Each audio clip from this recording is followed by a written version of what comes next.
Ufalme wa Mungu hauko kimabadilishano. Ufalme wa Mungu hauko kimabadilishano. Huwa uko kimabadilishano kwa wageni, huwa uko kimabadilishano kwa watumwa, lakini kwa wana wa Mungu sio ufalme wa mabadilishano. Mungu anapotoa, anatoa kamili bila kuangalia au kuhesabu hasara kwa watoto wake. Halo? Yes, Mungu anapotoa kwa watoto wake, anatoa bila kuangalia hasara. Anatoa bila kuangalia atapata faida gani. Anatoa tu. Lakini anapotoa kwa watendakazi, anapotoa kwa watumwa, anapotoa kwa watu ambao wamewekeza kwao, huwa anaangalia na kufuatilia atapata faida gani.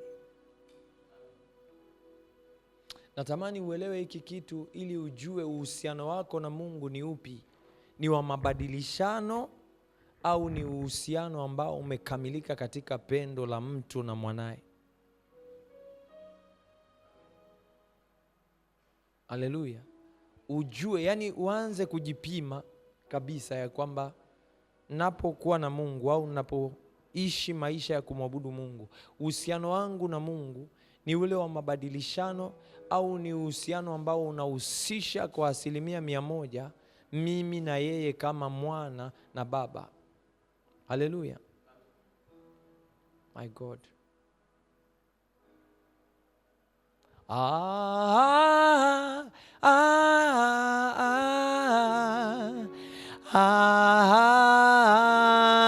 Adonai.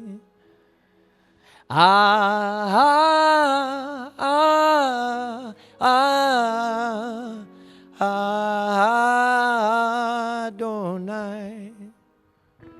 From the rising of the sun to the setting of the same, your name is to be our Lord. Adonai. Kuna tofauti kubwa sana kati ya baba na mwana na baba na watumwa. Kuna vitu na uwezo wa kuwa unavitafuta kwa Mungu na unafikiria hivi, kwa nini mimi kwangu vinachelewa? Au kwa nini? Ni kwa sababu kuna wakati Mungu anasubiri mpaka ubeti, mpaka uweke nini wanaita ile, wale wanaobeti huwa wanafanya nini? Unabeti ndio kubeti, mpaka uweke beti, yani uweke beti kwamba fanya hiki nifanye hivi. Unasubiri mkeka. Sasa sijui unasubiri vipi mkeka. Lakini kuna watu ni mpaka ufanye kitu ndio Mungu afanye kitu. And then there is this relationship, na kuna uhusiano ambao Mungu anatoa tu, anafanya tu kwa sababu uko mahali pake, uko kwenye eneo la uhusiano. Unanawiri, unastawi katika uhusiano. So God begins to give, not because kuna kitu ambacho ulifanyia. Unaishi ndani ya uhusiano. Ndani ya nini? Ya uhusiano. You are living there. Your life is there. Maisha yako hapo. Uko ndani, yani unaishi ndani ya uhusiano. So hauhitaji kusema hivi nimfanyie nini Mungu ili afurahi. No. Maisha yako yanamfurahisha. You are living that life. Unaishi maisha hayo na automatically kuna vitu vinaanza kuprovoke mambo ya kukutendea. You see, when you are in this kind of a relationship, uko kwenye aina hii ya relationship, uhitaji kueleza mahitaji yako, uhitaji kueleza nini na nini vinakusumbua. God begins to give because he knows. Anajua.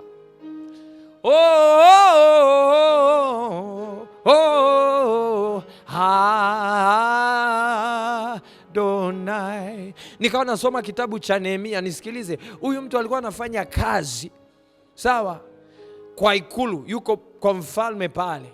Anamhudumia mfalme. Mfalme akamwanga akasema, mbona kama una huzuni?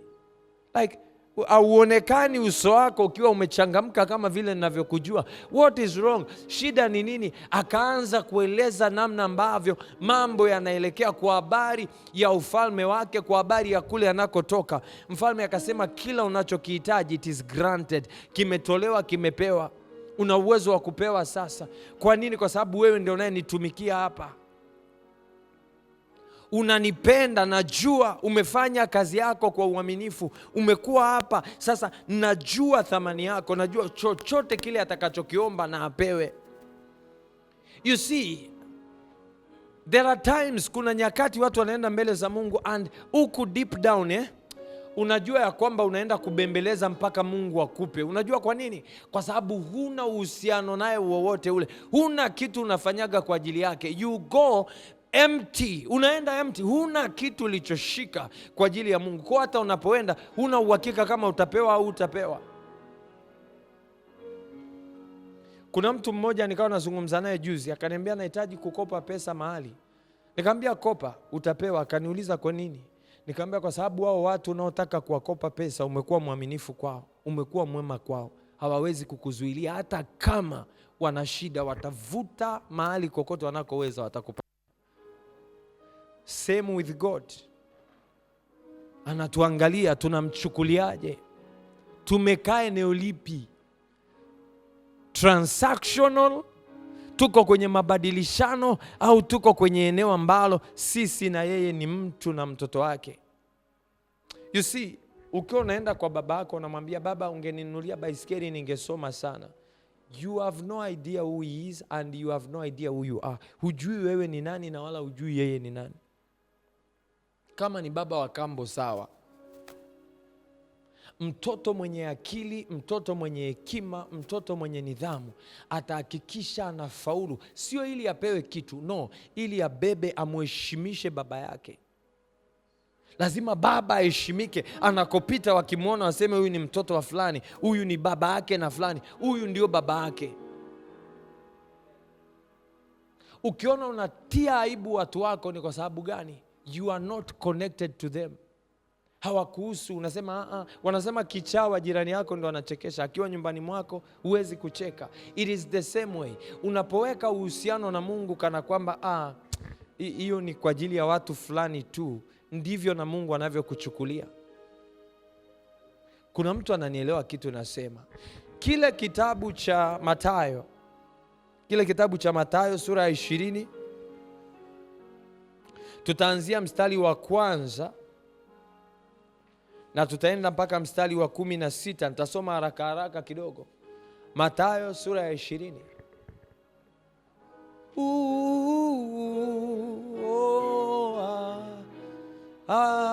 Adonai,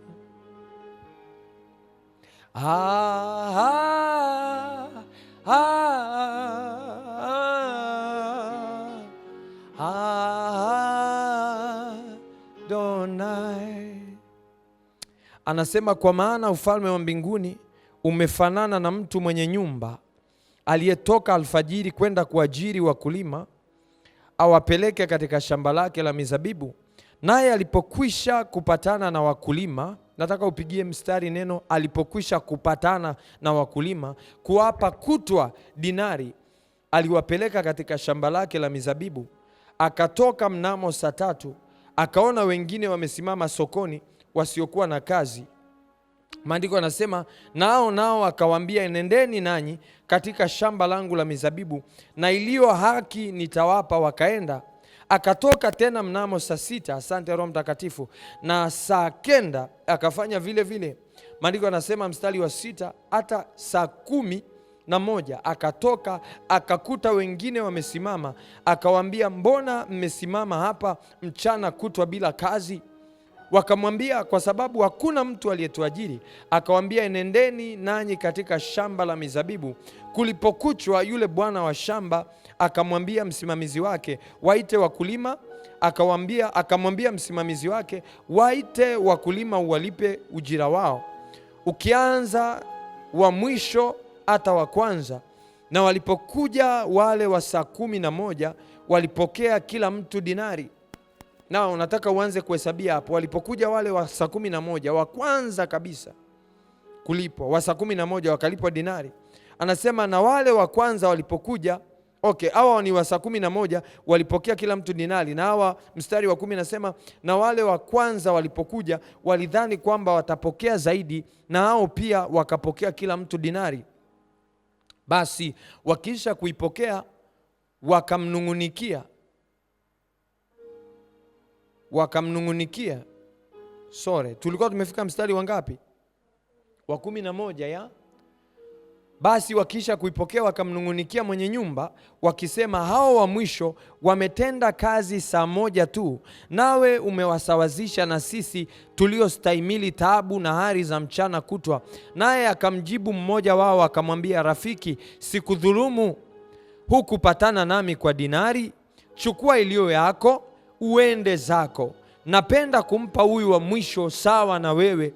Si halali yangu kutumia vilivyo vyangu kama nipendavyo? Au jicho lako limekuwa ovu kwa sababu ya mimi kuwa mwema?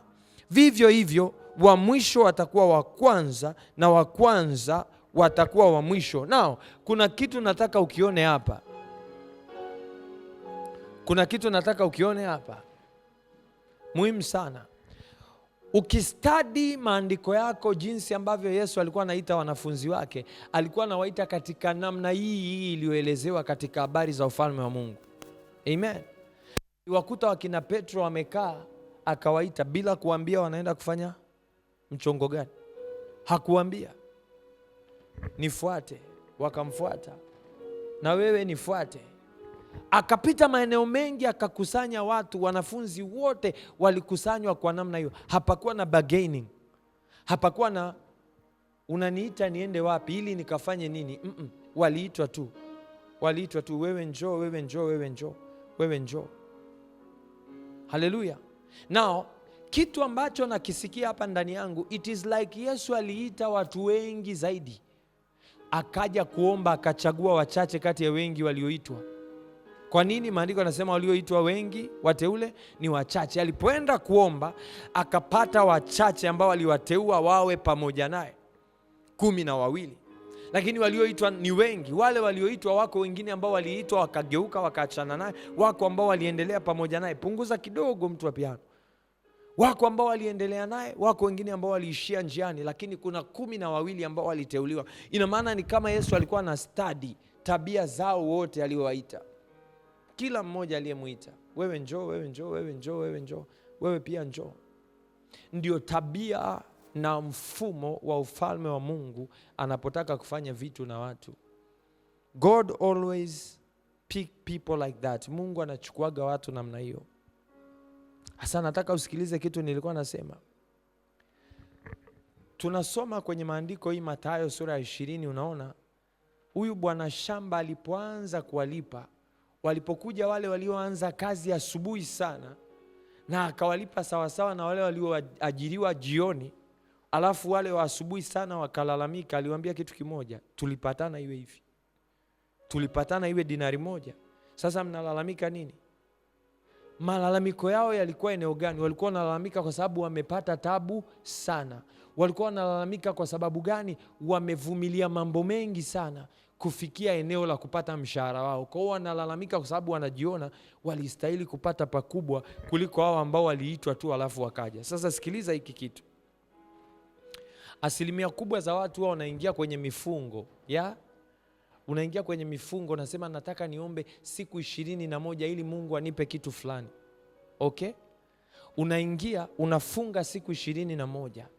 Baada ya hizo siku 21, mlango huo uliouomba specifically unafunguka. Alafu unagundua huo mlango uliofunguka, bado kuna milango mingine imefungwa ambayo kuifungua na yenyewe inabidi uifungie siku 21. Badala yake unaanza kumwonea wivu mtu mmoja ambaye unamuonaga tu anakuja kanisani, amekaa, anasoma neno, anafanya usafi, anaondoka, wakati wa sifa amechangamka, anaomba, unasema huyu mtu kwa nini Mungu anambariki? Mimi mpaka kufunga nafunga, mimi mpaka kuomba naomba, mimi namlilia Mungu, ina maana Mungu anioni? Mungu anakuona. The problem au the difference is, uhusiano wako wewe na Mungu uliufanya wa mabadilishano, ya kwamba ufunge siku 21 akupe kile unachokitaka. Halo? Uliufanya uhusiano kuwa mabadilishano. Watu wengi sana tumejisahau, tunafanya maombi ya mabadilishano. Yaani unaweza ukaamka hata usiku saa 9 unaomba. Kwa nini unaomba? Hauombi kwa sababu ya kutafuta uhusiano wako na Mungu, ila unaomba ili Mungu arekebishe mambo fulani kwenye maisha yako. It is transactional.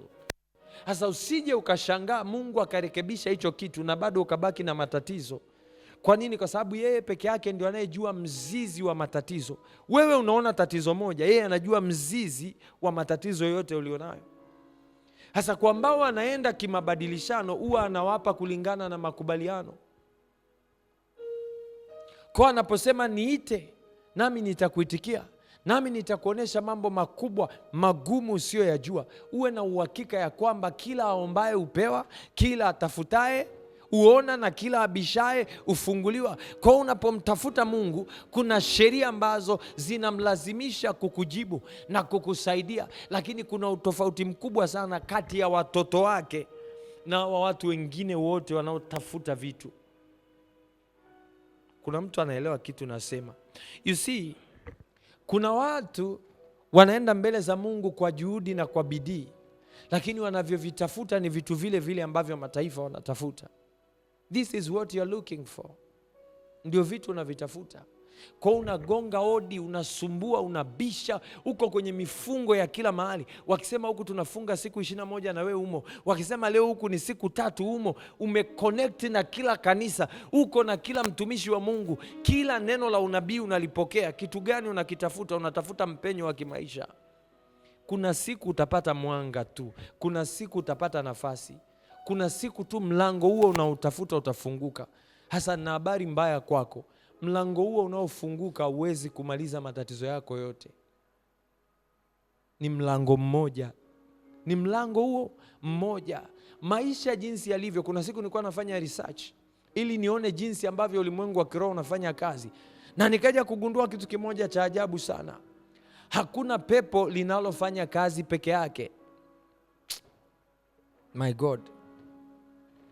Hakuna roho, ukiachana na Roho Mtakatifu, inayotenda kazi peke yake. Kwa ukikutana na roho ya umasikini, ina roho nyingine supportive ambazo zinatenda kazi pamoja nayo. Ukikutana na roho ya magonjwa, ina roho nyingine ambazo ziko supportive, zinafanya kazi pamoja nayo. Kwa eneo lolote lile utakalo assume au utakalo dhania ya kwamba mlango huu ndio uliofunga peke yake, sawa, uwe na uhakika ya kwamba you are wrong, kwa sababu kuna pepo zingine zinazotenda kazi pamoja na hiyo roho na zimenyamaza kimya. So unaweza kwenda mbele za Mungu, Mungu nisaidie, fungua mlango wangu wa kiuchumi, sijui na nini na nini. Yatakachofanya haya mapepo ni kuambiana tu ya kwamba mimi wa uchumi nimegundulika, huyu mtu ametufungia, tumeondoka, kwa hiyo mimi naondoka, naomba msiniangushe. Kwa pepo lililokuwa linazuia uchumi wako linaondoka. Pepo lililokuwa la uvivu, pepo lililokuwa la magonjwa linabaki. Unashangaa mlango wa uchumi umefunguka lakini ukauki hospitali. Mlango wa uchumi umefunguka lakini huwezi kufanya kazi, unapewa kazi zinakushinda. Watu wanakuletea tenda za kila namna, unasema nitazifanya jamani. Mungu amefungua baraka, lawama zinaanza kuja. It won't take long, haitachukua muda. Pepo lile uliloliondoa litarudi tena. Kwa nini? Kwa sababu wewe huijui milango iliyofungwa, Mungu anaijua. Sasa when you go transaction, unapoenda kimabadilishano, unapofika mbele za Mungu, unaanza kudemand kile unachokiona wewe kwa macho. Maandiko yanasema hivi, iko njia ionekanayo kuwa sawa machoni pa mtu, lakini mwisho wake ni njia za mauti. Unaweza kuwa umekaa hivi unaona hii ndio njia sahihi, yani hii ni sawa kabisa. Nimekutana na watu wengi sana katika utumishi wangu, katika kazi. Unakutana na mtu unamuuliza, wewe shida yako nini? Anasema mimi brother, nikipata mtaji tu 100,000 maisha yangu yamebadilika.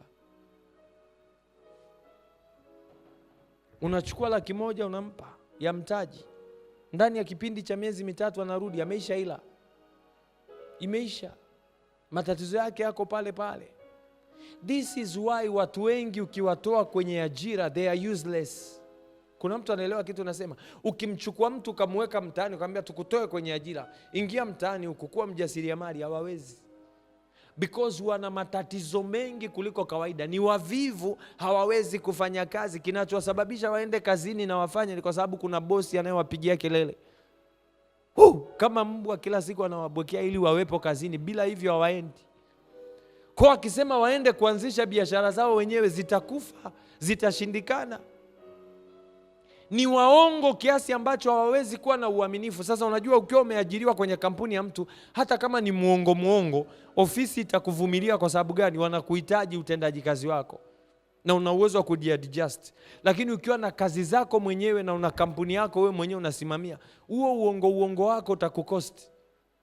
Kwa sababu utakaa na wafanyakazi, wataona bosi ni muongo, unaahidi ahadi uzitimizi, ni muongo. Kwa vitakushinda. Kwa wakati wewe unahisi tatizo langu mimi ni fedha, Roho wa Mungu anajua matatizo yako yote na anajua namna ya kukusaidia. Hizi roho zingine hazina namna. Sasa unapoenda mbele za Mungu na unasema naenda mbele za Mungu kwa ajili ya kumtafuta Mungu, na tatizo, nahitaji Mungu anifungulie mlango ili labda niingie kwenye ndoa, nioe. Roho Mtakatifu anasema umeomba ndoa, lakini mimi najua kuna matatizo mengine mengi hapa ambayo inabidi tuyashughulikie. Ila kwa sababu umenitafuta kwa ajili ya ndoa na umeweka bidii, umebisha sana, acha nikufungulie huo mlango. Unaingia kwenye ndoa, wiki 2 unatoka mwenyewe. Kwa nini? Ukuwa tayari kukaa huko ulikokuwa unaomba. Angekusaidia na akakwambia, sikiliza, huko unakoenda maandalizi huwa ni 1, 2, 3. Lakini kwa sababu ulipomtafuta ukumtafuta kimahusiano, atakupatia hicho ulichokuwa unakiomba kwa machozi. Many people cry before God, Mungu nisaidie, nifungulie mlango wa kitu hiki. Bwana niletee watu. Kwa sababu unalia, kwa sababu umetii, kwa sababu umefunga, inafika hatua una provoke ulimwengu wa kiroho. Hakuna namna, inabidi wakupatia hivi vitu unavyoviomba. Madhara yake ni yapi? Ukishapewa uwezi kuvimaintain, uwezi kuvitunza, haviwezi kukaa. Kwa nini haviwezi kukaa? Haviwezi kukaa kwa sababu wewe uliyeviomba huna nguvu ya kuvitunza, hujui namna gani vinatunzwa.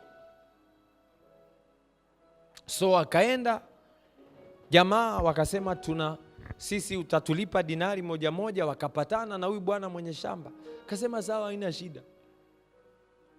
Wakapiga kazi, wakavumilia jua, wakavumilia mateso, wakakaa, wana njaa, kila kitu wako poa. Imefika wakati wa malipo sasa, anakuja, wanashangaa, waliokuja wa mwisho anachukua dinari ile 1 anawapa. Alafu na wale waliokuja asubuhi kabisa kama wenyewe wanapewa dinari 1. Wakaanza kulalamika, sisi hawa wamekuja mapema tu hapa, sisi sasa hivi tumekuwepo hapa tangu asubuhi, tunaumia, tumepigwa na jua, tumefanya nini? Lakini si ndivyo tulivyopatana? Kwani tulipatanaje? Leo hii utakuta mtu anaingia kanisani, kila maombi unayoyaomba ni Mungu ukinifanyia hiki nitafanya hiki, Mungu kama utanisaidia hiki mimi nitafanya hiki. Kila mtu anayetoa sadaka yake kuna maneno anainenea ili ifanye. Sio kama unaelewa kitu nasema. You take your offering. I'm not saying ni vibaya kunenea sadaka yako. It is a very good thing. Ni vizuri. Lakini katika sadaka hizo hakikisha una sadaka nyingine ambayo huwa uinenei kitu, inatoka kama sadaka ya upendo. Mungu ninakushukuru, hii ni sadaka yangu ya shukurani. Kuna mtu kila sadaka anayoitoa ni kuinenea tu. Baba, hata sadaka hii nimekupa, Bwana uniangalie sasa, lile gauni nililiona Mlimani City, Bwana lisiondoke mpaka nitakapopata pesa ya kulinunua. Unaweka hiyo 200 yako hapo. Kwenye ufahamu wako unajua kwamba okay, Mungu amenisikia, umeinenea. Nisikilize, ile tu kwamba sadaka imeenda madhabahuni na Mungu ameipokea. Sadaka zina kawaida ya kunena. Kwa kila sadaka inaponena inakuwa inanena kwa habari ya mambo yako. Mungu hasikii shukurani. Hasikii shukurani. Sadaka zako zote zinapiga kelele kwa habari ya madai, maelezo tu. Mungu saidia, Mungu hiki, Mungu kile. Mungu ni demands. Sadaka zote zikisikilizwa zinaongea lugha ya mahitaji, lugha ya maombi. Hakuna sadaka hata moja inayosema Mungu asante na kushukuru kwa wema wako, asante kwa kunihifadhi na kushukuru kwa wema wako. Haipo. Sadaka zote zinadai, Mungu fungua uchumi wangu, Mungu watoto wangu, Mungu, zote zinalia tu. Haiko hata moja inayonena kwa habari ya shukurani. Alafu baadaye unashangaa mlango huo ulifunguka, milango mingine yote iko sugu, imekataa kufunguka. You are crying, Mungu mimi na matatizo gani? Baada ya muda unajikuta umefika mahali ambapo una uchungu na Mungu, kwa sababu ni kama shetani hataki kukuachia. You see, Mungu alipowatoa Israel kutoka nchi ya Misri, aliwatoa nchi ya Misri ili kusudi kwamba waende wakamwabudu, ili kusudi kwamba waende wakamtumikie. Kwenye akili na fahamu zao hawakuwa wanajua wanatoka ili kwenda kumtumikia. Akili na fahamu zao zilikuwa zinamwambia tunatoka ili tukawe huru. Kuna mtu ananielewa? Tunatoka ili twende tukawe huru. So they left the land, wakaondoka nchi ya Misri wakiwa wanajua wanataka kuwa huru. Hicho tu, tunataka tu kuwa huru. Kwa nini mmewekwa huru? Hawajui. Hawajali kwa nini wamewekwa huru. Wanachokitaka ni kitu kimoja, tuwawe huru. Tunataka uhuru wetu. Kama baadhi ya Wakristo leo hii wanaotaka uchumi. Kwa nini unataka uchumi? Achana na haya maneno, Mungu nataka unipe uchumi ili nikutumikie. Ni maneno ya kujiongelesha tu. Ndani ya moyo wako, moyo unajua kwa nini unataka uchumi.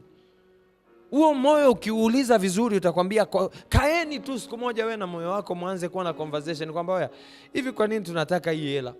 Moyo utaongea kila kitu, utakusemesha.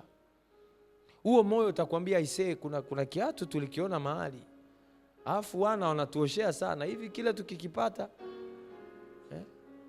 Kuna watu wanamlilia Mungu, Mungu ningepata gari hii, yani hii gari na mimi siku moja ni push ndinga kali mjini. Sio kwamba uwezi kupata gari ya kawaida na ukawa salama tu. Na sihubiri hivi ili msitamani gari nzuri. It's okay. Mimi mwenyewe napenda gari kali. Amen. Lakini kuna ile ambayo unachokitaka kutoka kwa Mungu ni ili tu kasumbue watu. There is nothing extra. Kwa Israel wanatoka kwenye nchi ya utumwa, Mungu amewapa neema, wamefunguliwa kwamba okay, twendeni sasa, nimewaondoa hapa. Unajua walipopata uhuru kitu gani walichofanyia? Cha kwanza, Musa aligeuka kuwa Mungu anayewabana. Kwa Musa alipoondoka, hakuna hata mmoja aliyesema jamani, namna gani tutamuona Mungu wetu, tutakaye mtumikia, tutakaye muabudu, aliyetuleta huku ili tumwabudu? Hakuna. Wanamfuata Haruni, wanamwambia Haruni, tutengenezee Mungu. Musa arudi, kaisha kufa. Huyo ndo alikuwa anatubana. Tutengenezee Mungu mwingine ili tumwabudu. We need another God. Tunahitaji sasa tuko huru hapa, tunahitaji sasa Mungu wa kumwabudu according to our own terms. Mungu tutakayemwabudu kwa kadiri ya vile tunavyotaka sisi. You see, ukifuatilia mioyo yetu wengi utakuta tunamtaka Mungu tutakayemwabudu kwa namna tunazotaka sisi kumwabudu. Sio kama vile anavyotaka yeye kuabudiwa. Vile tunavyotaka sisi kumwabudu. Ya kwamba Mungu nataka siku nikijisikia kukuabudu online ni kuabudu online. Siku nikijisikia niende Bahari Beach nikakuabudie hapo, nikuabudie hapo. Siku nikijisikia ni kuabudu labda kwenye kanisa fulani hivi ni kuabudie huko huko. Sio kwa terms zake, sio kwa mahitaji ya vile anavyotaka kuabudiwa, ila kwa namna ile ambayo sisi tunataka kuabudiwa. Tunataka sisi kuabudiwa, sio yeye, sisi tunavyotaka. Kwa watu wanamtaka Mungu fulani hivi ambaye anaga michango mingi. Unaona? Tunamtaka Mungu nikipata nitakupa. Tunamtaka Mungu nikiwa na muda nitakuja. Tunamtaka Mungu leo tunajisikia vibaya hatuwezi kuja. That's the God tunayemtaka. Mungu muelewa. Tunataka Mungu asiye na mambo mengi. Ana kona amenyooka. Au sio? Amenyooka yani ukimpigia simu moja tukamwambia mzee leo kama siko sawa, haina shida wewe sikilizia. Leo sawa kabisa. That's the kind of God we need. Ndio aina ya Mungu tunayemtaka. So eneo lolote lile unapofika ukakutana na kama kuna ugumu katika kumfuata Mungu, katika kuzifuata njia zake, unaona watu wana slow back, wanarudi nyuma. They go back. I say no, this is too much.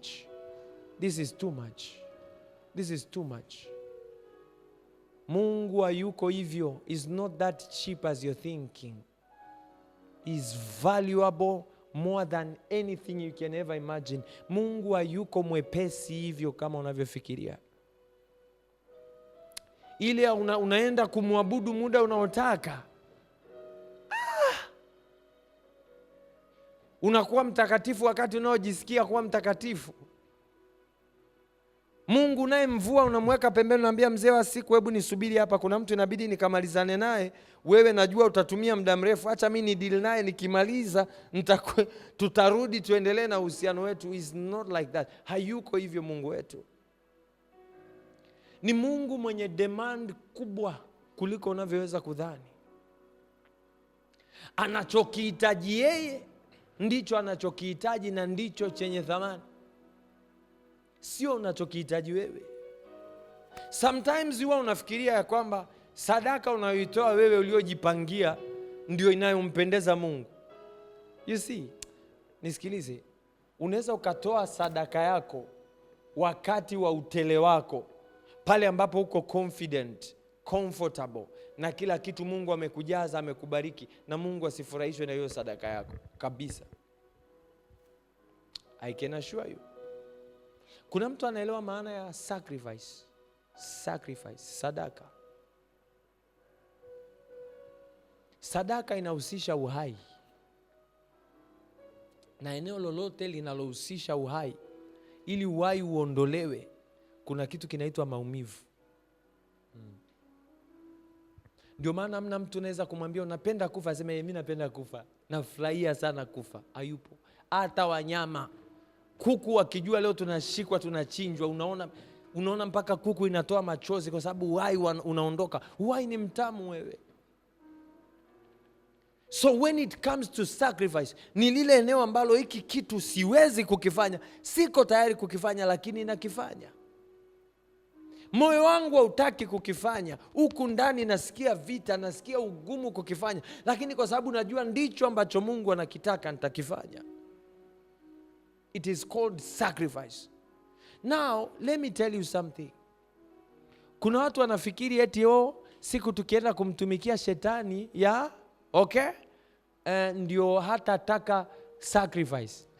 You don't know him. Amjui shetani. Mnamsikiaga shetani wa story. Kuna mtu anauliza, wewe unamjua? Yes, I know him. Huwezi kumjua Mungu kwa kiwango hiki usimjue shetani. Utakuwa na kichaa kikali sana. Even the devil demands sacrifice. Hata shetani anadai sadaka. Kwa sababu katika ulimwengu wa kiroho hakuna ibada inayofanyika bila sadaka, haipo. Kwa unapotaka kumwabudu lazima ufanye vitu katika namna isiyowezekana. Hii ndio sababu unaonaga watu wanapofika katika kiwango cha juu kabisa cha kujidhalilisha, shetani ana uwezo wa kuwaamini. Achana na hizi mnadili na level za waganga wa kienyeji, huko hakunaga shida. Okay, hebu ngoja nikuulize, kuna hivi wewe unafikiri asiye kusema unaendaga kwa waganga unavijua hivi vitu? Si tunawasikia wanashuhudia. Hamjawahi kuwasikia wanashuhudia wenyewe? Anakwambia nikaambiwa nilale makaburini siku 3. Unafikiri ni kitu cha kawaida? Yaani wewe na akili zako timamu unaweza kwenda kulala makaburini? Sacrifice. Sio kwa sababu kuna chochote kile ambacho kina maana hapo. Ni sadaka. Kalale makaburini siku 3, the impossibility. Kakae hapo. Ukilala makaburini siku 3, ina maana uko tayari kufanana na wafu. Ina maana uko tayari kufanyiwa chochote kile kama ambavyo wafu wanafanyiwa. You agree to die. Wanalipa gharama. So unakuja wewe umetoka huko ulikotoka, unataka Mungu fulani hivi comfortable, Mungu fulani hivi magodoro Dodoma, anesi sana, ukilala ukirudi linajirudisha, si ndio? Mungu mwepesi, simple, asiye na complications, asiye na mambo mengi. Jesus. Yesu atusaidie sana. So hawa jamaa wamefika hatua wanalalamika ya kwamba inakuaje? Kwa nini sisi tumefanya kazi muda mrefu lakini hawa jamaa wamefanya muda mdogo tu, lakini mwisho wa siku Unawapa kama ulivyotupa sisi. Ndio mfumo wa kiroho unavyo demand. Kama tulipatana na nyie mkifanya hivi nitafanya hivi, ndivyo nilivyofanya. Ila walio watoto wangu hatuna haja ya kupatana chochote, kwa hiyo nitawalipa ninavyojisikia. So God will pay his own the way he wants. Usije ukashangaa mtu asiye na vyeti, asiye stahili akastahilishwa. Sio kwa sababu ya neema. Nisikilize, ukikutana na watu wanalia anasema mimi sikustahili. Mungu asante, sielewi hata nimefanya nini, nimetenda nini Bwana. Yaani wewe Mungu, hivi naelewi hiki kitu kimetokea wapi? Ni kwa sababu katika utumishi wake, katika maisha yake alifanya vitu ambavyo hakuwa na place demand mbele za Mungu ya kwamba nifanyie hiki, nitafanya hiki. Kuna mtu ananielewa? They never place demands. Kwa siku Mungu akiamua, Mungu akijisikia. Ukisoma kwenye kile kitabu cha Esther, kuna mtu anaitwa Mordekai. Mordekai alitoa taarifa ya kwamba kuna watu wanataka kumdhuru mfalme. Na alipotoa hii taarifa, mfalme akapokea habari, akajiokoa, alafu akakaa kimya. Siku ya siku mfalme akajisikia tu moyoni ya kwamba kuna mtu aliyenitendea mema. Kuna mtu alinifanyia 1, 2, 3 akauokoa uhai wangu. Yuko wapi? Kwa wakati anawaza hivi vitu moyoni mwake, you see, ndio kipindi ambacho Hamani naye aliye adui wa Mordekai amekuja ili akamnyonge Mordekai. Yani kaja kuomba ruhusa, nataka nikamnyonge huyu. Na ndio siku hiyo hiyo mfalme moyo wake umemkumbuka Mordekai. Anasema mtu aliyefanya hivi, anamuuliza adui yake yule, anamuuliza Hamani, hivi mtu akimfanyia mfalme hivi na hivi na hivi anatakiwa apewe nini? Adui yake bila kujua akawa nahisi ni yeye mwenyewe, akaanza kujitamkia vitu vizuri, anatakiwa afanyiwe hivi, apewe farasi, afanyiwe haya na haya na haya. Mfalme akamwambia, sasa hivyo vyote unavyosema nenda kavichukue, mfanyie yule mtu anayeitwa Mordekai. Nisikilize, kuna vitu unaweza kuwa unafanya mbele za Mungu kama ibada peke yake, pasipo madeni, pasipo madai, pasipo kutamani Mungu ukinifanyia hiki, Mungu nionekanie, Mungu fanya. Wewe ukawa unapeleka tu ibada zako mbele za Mungu. A day is coming, kuna siku itakuja, hakuna mtu anaweza kuzuia. Sio hata wachawi, sio hata, you see, kuna watu waga wanahangaika kuvunja roho za umaskini. Unajua ni kwa nini tunahangaika kuvunja roho za umaskini? Unajua ni kwa nini tunavunja wachawi, tunawaondoa kwenye nafasi zetu? Ni kwa sababu hatuko tayari kumpenda Mungu. Hatuko tayari kumpenda Mungu. Tuko tayari kwenda mbele za Mungu ili atusaidie kwenye matatizo yetu, lakini hatuko tayari kwenda mbele za Mungu ili tumjue peke yake, tujue ukuu wake, tujue upendo wake, tujue njia zake. We don't want that. So tunataka tuende mbele za Mungu ili aje atusaidie. Now, I want to give you a secret. Nakupa siri. Unapomtaka Mungu aje akusaidie kwenye mambo yako, sawa? Unatakiwa uende na ufahamu ya kwamba ni mfalme na wafalme hawapelekeshwi. Kuna kitu unajisikia? Yes. Ni mfalme, wafalme hawapelekeshwi. Mfalme anaomba appointment. Ukimwomba appointment kuna mawili, kukubaliwa au kukataliwa. Do you get what I'm saying? Mfalme una uwezo wa kumfuata, Baba katika jina la Yesu nakuja kwako we Baba, wewe ni baba yangu, wewe ni Mungu wangu. Mungu wangu, ninaomba vunja matatizo yangu, ondoa kila kizuizi kinachonizuia ili nisifanikiwe, ukainuke Bwana. Yanapokuja mbele zake anauliza huyu ni nani? Kwa sababu ungekuwa sehemu ya wana angekuona ibadani, hakukuona ibadani. Na ninaposema ibadani simaanishi hapa Mwananyamala. Amen. Na maanisha zile ibada zako binafsi, mambo yako ya siri unayofanya kwa ajili yake, na anaona na anajua. Yale ya siri unayoyafanya mwenyewe pamoja na yeye, na anajua ya kwamba hapa aliniabudu. Alienda mahali huyu mtu akakuta watu hawana chakula, akatoa fedha zake mfukoni licha ya kuwa alikuwa hana, akawabariki. Alienda kuona wafungwa, na alipofika akurudi tena kuniambia Baba, leo nimeenda kuwaona wafungwa. Baada ya kuwaona wafungwa, Mungu ulisema tunapowaona wafungwa tunakutendea wewe Baba, ukanitazame na mimi niliwaona wafungwa. Maandiko yanasema na Baba yenu aonaye sirini atawajazi. Anayeona sirini. Unapoliweka wazi, halina tena usiri, umelileta wazi. So unaomba maombi yako nayoomba, rima kandarabasete, usiku mzima umekesha unamwomba Mungu avunje vifungo sijui vya nini, vinasema huyu yupo, ni nani anaitwa. So ndio waanze kufuatilia jina lako lipitishwe kwenye mchakato, waangalie siku ambayo Mungu amepanga kutembelea watu wa mkoa wenu, watu wa kijiji chenu, watu wa ukoo wenu, ndio appointment ije itimie. Unakuja kushangaa mambo yanakuja kutokea uzeeni huko. Uzeeni, umezeeka, umeshachoka, ndio anakuja sema tulipata mwaliko wako. Sasa Mungu, mbona umechelewa hivi? Wewe ukawii wala uwai, mbona umechelewa hivi? Ni kwa sababu my attention is not in the prayer. Neno langu linasema utafuteni kwanza nini? Ufalme wangu na haki yangu, na hayo mengine yote mtazidishiwa. Nisikilize, let me tell you something. Maandiko yanasema hivi, kila silaha itakayofanyika juu yako haitafanikiwa, na kila ulimi utakaoinuka kukuhukumu utauhukumu wewe kuwa mkosa. Fuatilia hilo neno linamalizaje. Anasema na huu ndio urithi wa watumishi wa Mungu. Now let me tell you neno la Mungu linaposema msiwaguse wapakwa mafuta wa Mungu, malaika wote wanasimama na upanga tayari kuona atakayemgusa aliyepakwa mafuta na Mungu.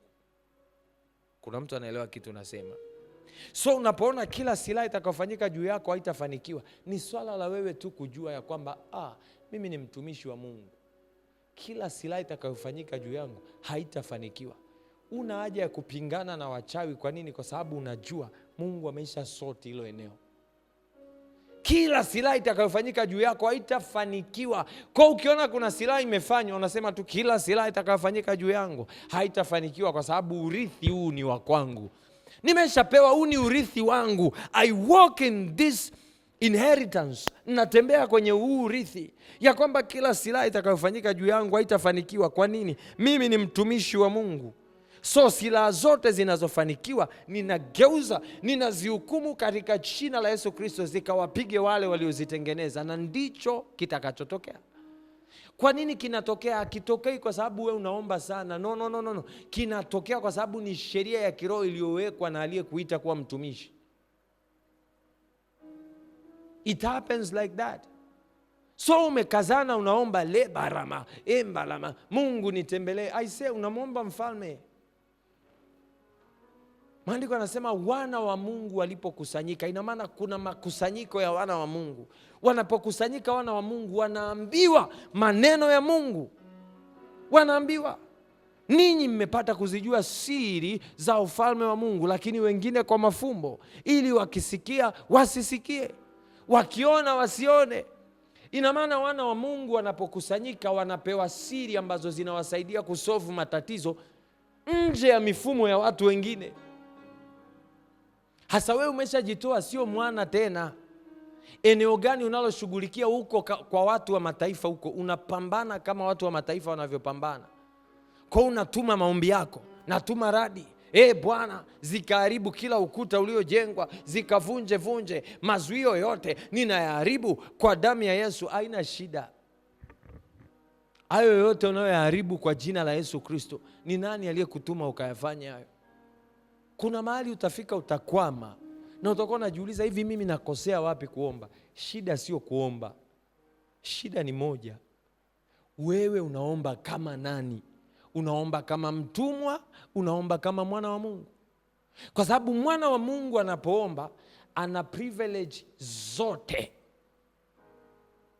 Maandiko yanasema hivi, nisikilize, muwe mnasoma maandiko alafu mnayaelewa. Biblia inasema hiki kitu, inasema hivi, je, ni nani ambaye mwanae akimuomba, kwa maana ya baba akiombwa na mwanae, mkate atampa jiwe, au samaki atampa nyoka, au yai akampa nge? Nani ambaye mwanae akimuomba hivi vitu atapewa tofauti na vile alivyoomba? Context inayozungumziwa hapo ni uhusiano kati ya baba na mwana. So utaelewa ya kwamba kama unakosa unapoomba, ina maana unapoomba uombi kama mwana, unaomba kama mtumwa. Na mtumwa ana namna yake ya kupokea. Hakuna mtumwa anayepokea asipotendea kazi. Kuna mtu ananielewa kitu nasema? hayupo mtumwa anayepokea kitu asipotendea kazi. Roho Mtakatifu nisaidie. Liko hili andiko hapa na nimelisikia. Ngoja tuone kama nina uwezo wa kulipata. I sing praises to your name, oh Lord, praises to your name, oh Lord, for your name is great and greatly to be praised.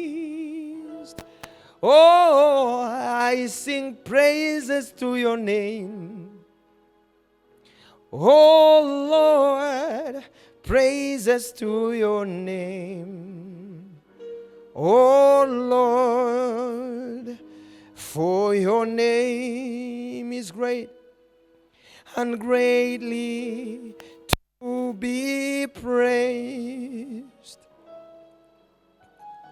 I sing to your name, oh Lord.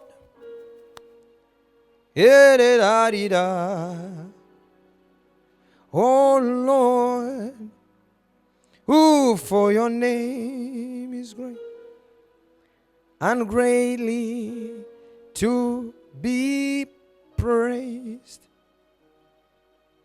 Hey, I sing praises to your name, oh Lord, praises to your name, oh Lord, for your name is great and greatly to be praised. Luka ile sura ya 17 mstari wa 7. Luka sura ya 17 ule mstari wa 7 anasema hivi, lakini ni nani kwenu mwenye mtumwa alimaye au achungaye ng'ombe, atakayemwambia mara arudipo kutoka shambani, njoo upesi, keti ule chakula?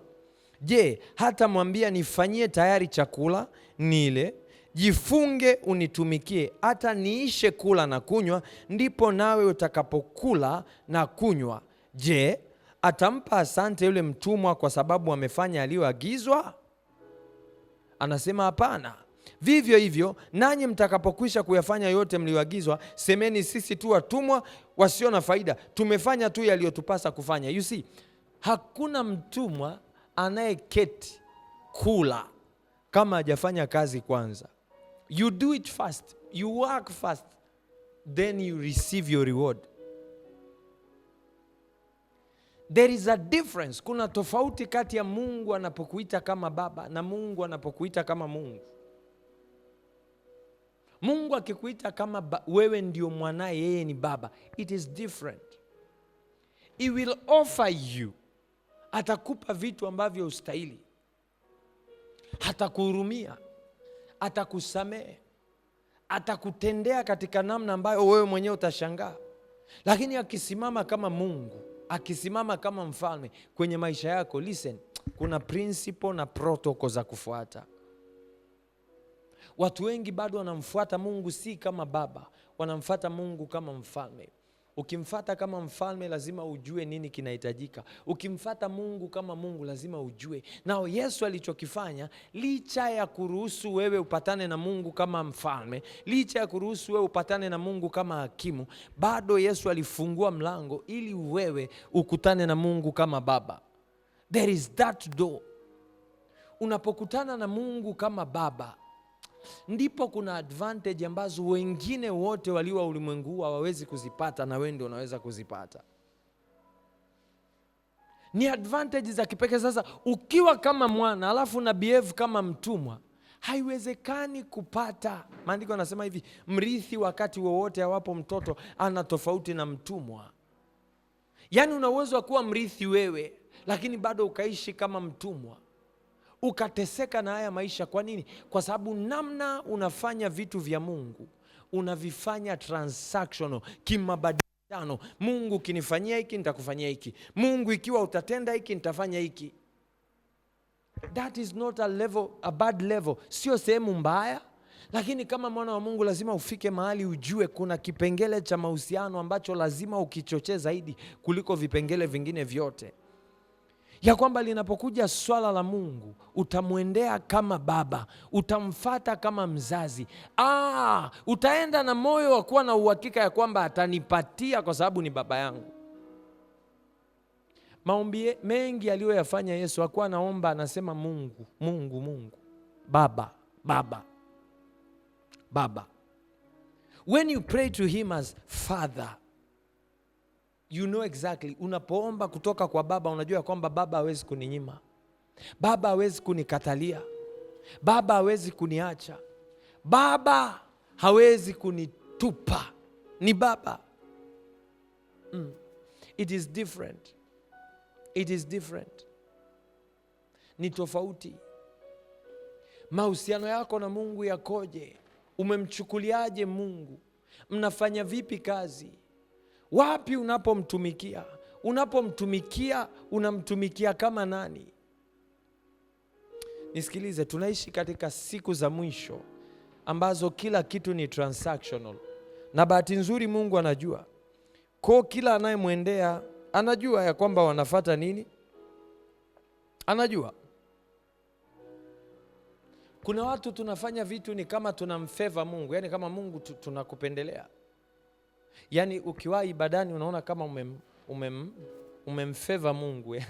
Isi kwamba Mungu nimekupendelea leo, nimekuja nyumbani kwako mapema zaidi. You see? Hakuna mtu anaweza fanya kuwahi ibadani kama consistently na afurahie kwamba nimewahi nyumbani. Hebu mchukulie baba kama mpenzi wako. You see, when you cook for him, unapompikia chakula, you are happy when they eat it. Unafurahi anapokila. Unafurahi ya kwamba umepika. You don't sit down and say nimekupikia dishes ngapi, nimekupikia plate ngapi, sahani ngapi tangu nimekujua. Ndicho tunachokifanya wa Kristo. Mungu, nimekutolea sadaka ngapi? Katika sadaka zangu zote Bwana, uziangalie. Umenisahau? Nikumbuke, maana mimi Mungu nakutolea sana sadaka zangu. Forget about us preachers. Hivi vitu tunahubiriki hapa wakati mwingine. Mkumbushe Mungu kwa habari ya sadaka zako. Fika mahali kwanza, jua status yako wewe na Mungu mkoje. Ni mtu na mtumwa wake au ni mtu na mwanae? Wangapi wamewahi kuwa wanawapa wazazi hela afu wazirudi? Halo? Simnyooshe, hamjawahi au nyewe wazazi wenu hawazurumu? Mmewahi Unampa alafu ukimwambia naanza sasa, nimekuzaa. Wakati nakuzaa ulikuwa wapi? Hii ni hela ya kukumbushia kweli? You see? Now, ili uishi kwenye uhusiano mzuri na mzazi wako, inapofika kiwango hicho, akikwambia una 200 hapo uniazime, mwambie yes, mpe, ila usiweke kwenye akili yako ya kwamba utawahi kumdai au atakurudishia. Do you get what I'm saying? Kwa sababu utaishi ukiwa na amani, you will never be offended. Hautafika mahali ukwazike naye kwa sababu unampenda. Sio kitu cha kusema nakifanya ili anifanyie hiki, nakupa na nataka mwisho wa mwezi unirudishie. Hapana. We are doing Christianity as if we are doing favor to God. Wanamuziki, mnanisikia? Mwanamuziki akiwa ibadani anakwambia leo nimekuja nimepiga leo. Kwa hiyo sasa inabidi sasa uangalie na vitu kama. There are times you see, listen. Kuna kitu huwa kinafanya mimi ni waelewe watu. Kwa sababu nimekuwa kote, nimekuwa kwenye wanamuziki, nimekuwa kwenye uimbaji, lakini pia nimekuwa kwenye utumishi. Kwa naelewa maisha ya wapigaji na ninajua kwamba kuna nini wanahitaji. It is very sad. Ni mbaya sana unapoenda kutumika mbele za Mungu ukiwa na expectation ya kwamba unapopiga kuna namna unamfaidisha yule mchungaji ambaye anahubiri watu hapo. Sijui kama mnaelewa kitu nasema. Sio manipulation, it's the reality. Yani napopiga hapa na kufaidisha wewe, yani watu wengi wanakufuata wewe. Kwa sababu wanapokufuata wewe, mimi usiniweke kwenye hizo bajeti zako. Mimi tayari yani hiyo mimi wewe utajijua, mimi wewe kikubwa nipe changu na nini na vitu kama hivi. Umenielewa? Kitu ambacho nakipoteza ni kikubwa sana kupita unavyoweza kujua. Unafanya kazi ya utumwa. Kwa utalipwa, lakini you won't inherit, au utawahi kurithi. Kwa sababu ukuwahi kutumika kama mwana, ulikuwa unatumika kama mtumwa. Maandiko yanasema wameishapata ujira wao. Ina maana kile ambacho ulikifanya umepata ujira wako. Akawa anazungumza kwa habari ya Mafarisayo na waandishi, namna ambavyo wanafanya, wanasimama, wanatoa sadaka afu wanajitapa, wanasema tumetoa sadaka. Anasema okay, nyie mmeshapata, yani mmeshapata kile ambacho mlitakiwa kipata. Mlitoa ili mpate sifa, sifa mmeshazipata. Hawa ambao walitoa ili wasipate sifa, hawatapata sifa. Mimi nitawatukuza, mimi ndio nitawarithisha sifa yangu na utukufu wangu, nitawarithisha. This is why, listen, unaona kwenye ile kitabu cha Yohana sura ya 17 maandiko yanasema, Yesu anazungumza, anasema utukufu ule ulionipa nimewapa wao. Utukufu ule ulionipa nimewapa wao. Nao nisikilize, namna gani utukufu huu unajifunua kwa watu wengine? Ni pale ambapo unaonekana kuwa mwana kama yeye alivyokuwa mwana. Kwa sio utukufu unaonekana kwa watumwa, ni utukufu unaonekana kwa wana. Mtu anapojiposition kwenye nafasi ya mwana, ina maana kama mwana huyu alivyotukuzwa, na mwana mwingine yoyote yule atatukuzwa hivyo hivyo. Atatembea kwenye utukufu huo huo, sifa ile ile. When your relationship, uhusiano wako na Mungu unapofika hatua ni wa mabadilishano, uwe na uhakika ya kwamba kila utakachokitafuta utahangaika mwenyewe kukilinda, si yeye. Halo? Kila utakachokipata kutoka kwake utahangaika wewe binafsi kukilinda, si yeye. Ukisoma maandiko yako utashangaa sana. Nisikilize, maandiko yanasema hivi, pepo mwovu, sawa, au pepo mbaya anapomtoka mtu, si ndio? Huwa anaenda anatafuta mahali ya, akikosa mahali, anachokifanya anasema nitairudia nyumba yangu. Ina maana kila pepo linapomtoka mtu huwa linaenda kutafuta mahali kama lilipokuwa, likikosa linarudi kutafuta kama kuna mlango ambao bado uko wazi ili liweze kuingia. Sasa sikiliza kitu nakwambia hapa, kitakusaidia sana. Kila mtu aliyetolewa pepo la namna yoyote ile, ambaye hakujinyoosha chini ya mkono wa Mungu na kutaka kupokea neema ya kuwa mwana wa Mungu, ana kazi ya kujilinda na mapepo. Kuna mtu anaelewa kitu nasema? Una kazi ya kujilinda wewe mwenyewe na mapepo. Sio kazi ya Mungu tena, hata kama ni yeye aliyekuponya. Utapambana wewe mwenyewe kujizuia ili yasikuvae tena. Lakini ikiwa umejua ya kwamba huyu aliyenihurumia ndio yeye aliyeniponya, niko tayari kujinyenyekeza chini ya mkono wake, una uhakika wa ulinzi. Ndio maana Yesu anafufuka, hakubali kabisa wale aliowatafuta mwenyewe wapotee. Anamwambia Mungu, wale ulionipa hakuna hata mmoja aliyefanya nini? Aliyepotea, isipokuwa yule mwana wa upotevu, ili andiko litimie. Ina maana mtu yoyote yule ambaye amepokea neema ya kufanyika kuwa mwana wa Mungu, akipokea uponyaji, neema ile ile iliyomsaidia kuupokea huo uponyaji, neema hiyo hiyo inaulinda huo uponyaji. Kwa struggle, hangaiki kama watu wengine. Nimehudhuria mikutano mingi sana ya Injili kuona. Wakati tuko wadogo, kuna kijana mmoja ambaye alikuwa ni bubu, alikuwa hawezi kusema. Kwa tukaenda kwenye mkutano mmoja wa Reinhard Bonke, ulikuwa unafanyika mahali fulani. Akaombewa siku hiyo, na mimi namjua. Na akarudi nyumbani, anaongea, alikuwa haongei. Karudi anaongea, amepokea muujiza. Ninavyozungumza na wewe hapa sasa hivi, haongei. Na ameoa na watoto na kila kitu. Kwa nini matatizo yalirudi? Kwa nini ububu ulirudi? Ububu ulirudi kwa sababu baada ya kuwa amepokea ule uponyaji, hakujinyoosha au kujinyenyekeza chini ya mkono wa Mungu ili apokee neema ya kufanyika kuwa mwana. Una uwezo wa kupokea uponyaji na hujaokoka kabisa. Una uwezo wa kupokea neema, Mungu akafungua neema, akaponya watu wakaponya, watu wakapokea, mlango wa kiuchumi ukafunguka, mambo yako yakakuendea. Nisikilize, kama hujajinyenyekeza chini ya mkono wa Mungu kupokea neema ya kuwa mwana, maandiko yanasema hivi, wote waliompokea aliwapa uwezo wa kufanyika kuwa wana wa Mungu. Kama hujapokea huo uwezo wa kuwa wana wa Mungu na kufuata, andiko lingine linasema wanaoongozwa na Roho wa Mungu wao ndio nini? Wana wa Mungu. Kaanza kuongozwa na Roho wa Mungu, kazi ya kulinda uchumi wako, muujiza wako na kila kitu inabaki mikononi mwako mwenyewe, si mikononi mwa Mungu. Kwani anakulindia kama nani? Kazi ni ya kwako wewe. Lakini kwa watoto wake au walio wanaye anawalinda kwa sababu wamewaokoa, na wivu nao. Ndio unashangaga watu wote waliookoka wakapokea neema ya kumpata Roho Mtakatifu, hata wakijitahidi kurudi nyuma hawawezi. Mimi sijui kama kuna mtu anaelewa hapa kitu nasema.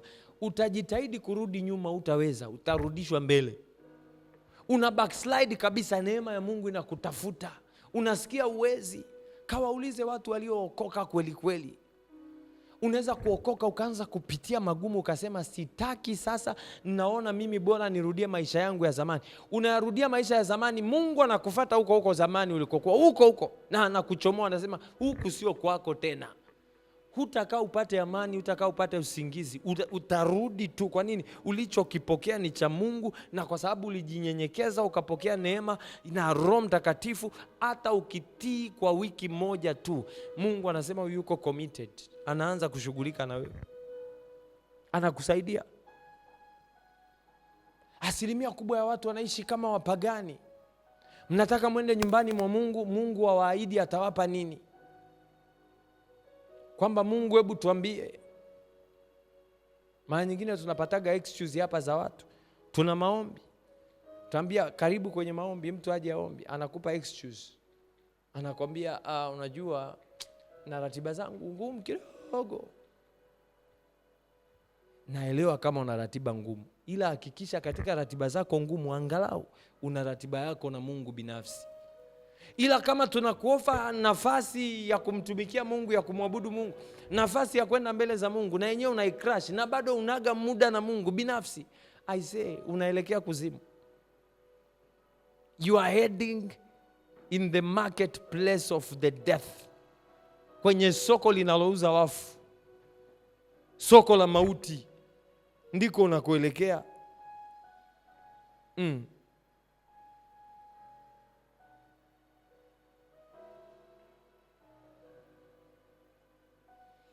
Hatuwezi kumpa Mungu maisha ya by the way, alafu tukategemea Mungu awe anajidhihirisha kwetu kama tunavyomtaka.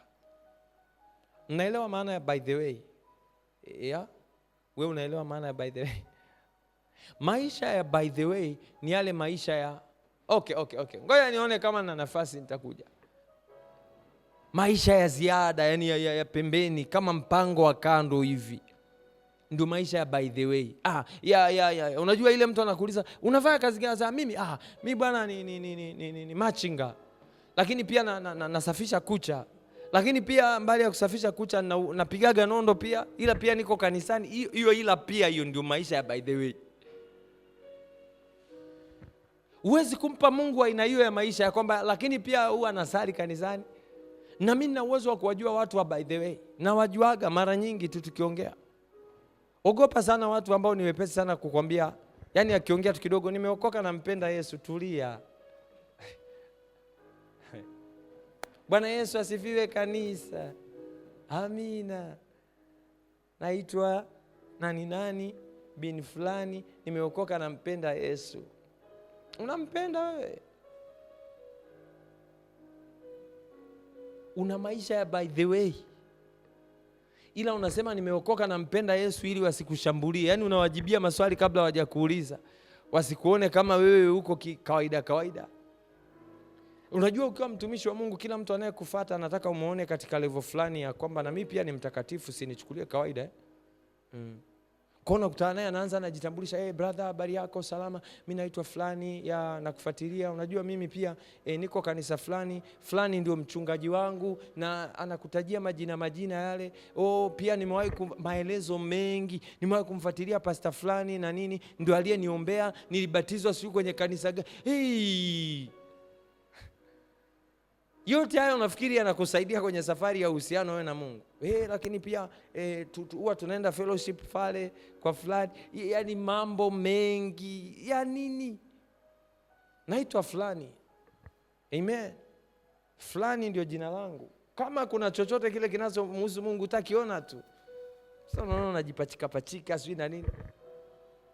Acha. Huwezi kumpa Mungu maisha ya by the way na ukategemea atatokea fully, yani atatokea kukutetea. Na yeye anakupa hivyo by the way. Kwa wakati wewe unakuja kutoka kwenye vichochoroni huko unasema mimi waga na muamini Mungu. Mungu wa Israeli onekana leo. Anaangalia anasema nani yule? Hakujui. Na yeye anakupa hiyo jicho la nani yule? Siasemaga watumishi wa Mungu tuna siku kama 3 za maombi, naomba kila mtu awe committed, haombe. Sasa unajua na ratiba fulani hapa, yani dili kama nikipishana nayo hii itakuwa the same way. God will do it hivyo. Mungu atakufanyia hivyo. Siku ya shida yako utamuita, atasema unajua na ratiba fulani hapa. Nafikiri Mungu sipokuja leo nakufa, naelewa, lakini unajua na ratiba fulani hapa, yani inabidi na mimi nikamilishe. Maisha ya by the way ya kwamba Mungu atanielewa. You see, Mungu anaona sirini. Commitment ya kila namna ambayo unaifanya, Mungu anaona. He sees, he watches, he follows. You have no idea jinsi ambavyo Mungu anafuatilia mambo. Mungu anafuatilia vitu. Mungu akikupa pesa, Mungu akikupa muda, Mungu akikupa chochote kile anachokupa, anakifuatilia. Hakuna mtu atapata kitu kwa Mungu kama ana njaa naye. Natamani nitumie neno gumu sana. Mungu anavimba. Mungu anavimba. Yaani kama wewe ambavyo unaweza kuhisi kuna mahali unaweza kufika ukao unavimba, same way Mungu anavimba. Isaya sura ya 55, I want to show you. Isaya sura ya 55. Mstari wa 1 tutaenda mpaka wa 3. Adonai. Isaya 55 mstari wa 1 mpaka wa 3 anasema, haya kila aonaye kiu njoni majini, naye asiye na fedha njoni, nunueni mle, naam njoni nunueni divai na maziwa bila fedha na bila thamani. Kwani kutoa fedha kwa ajili ya kitu ambacho si chakula, na mapato yenu kwa kitu kisichoshibisha? Nisikilizeni kwa bidii mle kilicho chema. Nisikilizeni kwa bidii mle kilicho chema, na kujifurahisha nafsi zenu kwa unono. Tegeni masikio yenu na kunijia, sikieni na nafsi zenu zitaishi, nami nitafanya nanyi agano la milele, naam rehema za Daudi zilizo imara. Ina maana Mungu anakutengenezea mazingira ya wewe kuwa mtu ambaye unajua kujiachilia mbele zake ili afanye na wewe agano. Acha nikusaidie kitu, na hiki kitu kitakusaidia. Unapokuwa na kiu ya kumwona Mungu, unapokuwa na kiu ya kusikia maneno ya Mungu, unapokuwa na kiu ya kuutafuta uso wa Mungu bila kutaka chochote kile kinachomhusu, unafanyika kuwa wa faida mbele za Mungu. Unafanyika kuwa wa thamani. Mungu anaanza kukupa vya thamani. Nao vitu vyote vya ulimwengu huu, sawa, ambavyo wewe unaviona kuwa vya thamani, havina thamani mbele za Mungu. Mungu anaangalia kama anavyoangalia yeye, si kama wanadamu wanavyoangalia. Kuna kitu cha thamani ambacho wewe unakiona ni cha muhimu sana sana sana, kwamba ukikipoteza hicho, sawa ndio maisha yako yatakuwa yamefika mwisho. Hicho kitu ukikipoteza kwa ajili ya Mungu, uwe na uhakika ya kwamba hicho kitu kina kelele sana mbele za Mungu. Kinamuongelesha, kinaongea mbele za Mungu. It is called sacrifice. Inaitwa sadaka. Inaongea, inapiga kelele mbele za Mungu. Achana na vitu unavyoweza kuviafford. Vile vyote unavyoweza kuviafford, yani vile unavyoweza kuvipata, sawa, havina nguvu mbele za Mungu.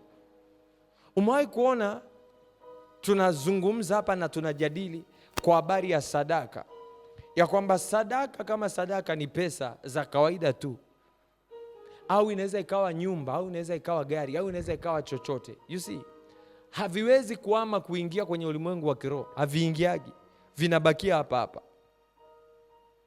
Sasa namna gani kitu kilichoko hapa hapa kina uwezo wa kutransfer kikaama kikaingia kwenye ulimwengu wa kiroho na kikagusa moyo wa Mungu? Maandiko yanasema hivi, kwa maana hazina ya mtu ilipo ndipo moyo wake utakapokuwa. Kwa hiyo eneo ambalo umeweka moyo wako, ukichukua hicho kilichowekewa pamoja na moyo wako, ni kama umehamisha moyo wako kutoka kwenye hiyo hazina ilipo, umeipeleka pamoja na moyo wako mbele za Mungu.